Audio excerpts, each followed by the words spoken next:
welcome back to my channel. My name is Katia Valino. I am a Nigerian beauty and lifestyle vlogger and blogger based in Toronto, Canada. How you guys all doing? Welcome back. If this is your first time, please do me a favor and look down. You're gonna see the red button that says subscribe. Can you please hit that button so that you will know whenever I upload a video?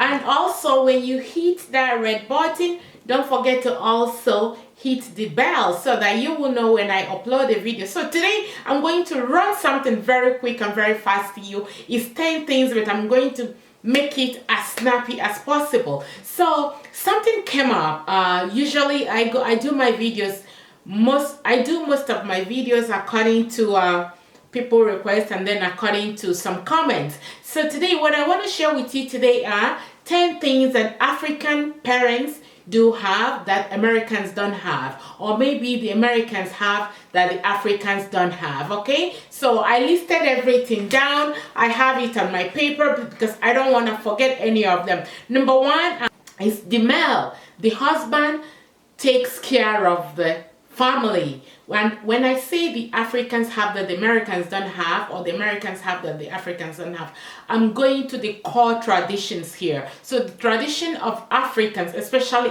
Igbo people, are that the men pay 100% of the bill. I know that now maybe things are changing, but traditionally men pay 100% of the bills. In America they have 50-50. When a husband, they have 50-50. When the wife pays 50, the husband pays 50. Here in Africa, it's not like that, especially in the eastern part of Africa. Men take sole responsibility of all the bills. So that is number one.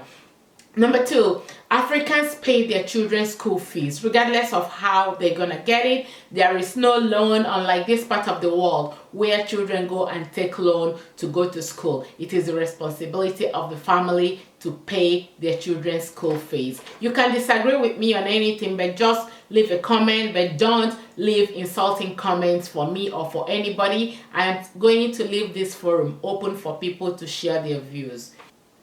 Number three, Africans don't send their children away at the age of 18, 19 to tell them to go live alone. Hello, at 18, 19, children, they are still children. They don't even know anything. But on the other way around, Africans are so dependent on their parents. Even if they are 30, 40 years old, they are begging. They are always looking for people to give them all the time. Hello. So tell me what you think. Sending somebody at the age of 18 and 19 to go live alone, to go and start being responsible for their own things, or Africans living with their parents at the age of 30, 40 and still begging and taking advantage of anybody that comes across.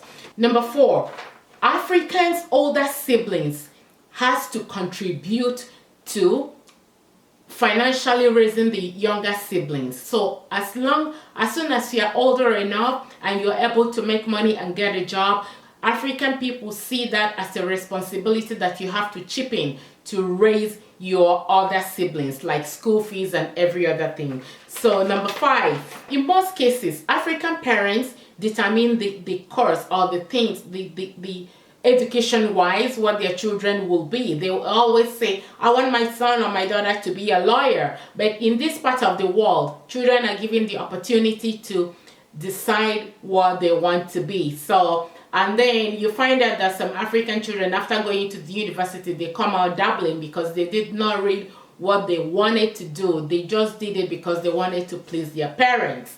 Number six, typical African man will want a wife, his own wife, to worship his own mother and sometimes his own siblings. Yes, I'm not saying of this new generation. I know that yes, in some cases it still happens. But in Africa, yes, mother-in-law is the ultimate in most of the cases, and in-laws are the ultimate. Sometimes I have seen a place where the wife and the husband are getting divorced because the mother-in-law, the mother of the husband, is always complaining about the wife. Very often it leads to some divorce in some part of Africa. Number seven, family decides if you're going to be married into the family. Unlike this part of the world where your son goes and brings somebody and say, hey mom, this is somebody that I'm going to marry. In Africa, everybody has to make that decision. Is she going to be welcome in this family or not? And if the clan sometimes say that the wife will not be welcome, the marriage will not hold. But I know that things are changing. Remember what I said, according to traditions? Yes. Number 8, everybody in the community raises the children. It's not like in this part of the world, in America, even if you see your your neighbor's kids doing something, you're not allowed to do something or say anything. You just have to walk past by. But in Africa, the whole community raises a child. Number 8, if a guest comes into your house, it's your responsibility to make sure that you feed them. Whether you have food in the house or not, you gotta cook food and you gotta feed the guest that comes into your house. And then the next one, nobody calls anybody to say that they're coming. It's a tradition. I know that things are changing. Once somebody knocks on your door, you gotta go there and open the door and you gotta take care of them. And then number 10B, we don't count weddings in Africa, like to count 1, 2, 3, 4, 5, 6, 10 people are coming to the wedding. Usually, like I said, things are changing. I keep reminding people who might be skipping the video. Things are changing. In Africa, usually when we do wedding, we do it on an open field and everybody is welcome to eat, and it's a very big thing. But in this part of the world, everything is counted 1, 2, 3, 4, or 5. And then number 11 is shifting over to number 11. Number 11, in this part of the world, everybody chips in to pay the bills, whether you are 16 or 18 or 20. As long as you're making a little bit of income, the bill could be like putting $5 gas, petrol to Mama's car without even being told. You know that, you know what, you are making the money, so you have to chip in to do something. But in Africa, even though they're making that money, they will not chip in to say, okay, here is $5, here is 2 naira to help you do whatever you want to do. They will sit there and then they want to suck you until you die. So lastly, an African parent does not tell their children the word I love you. It doesn't mean that they don't love their children, but it's just not an African tradition. The word I love you.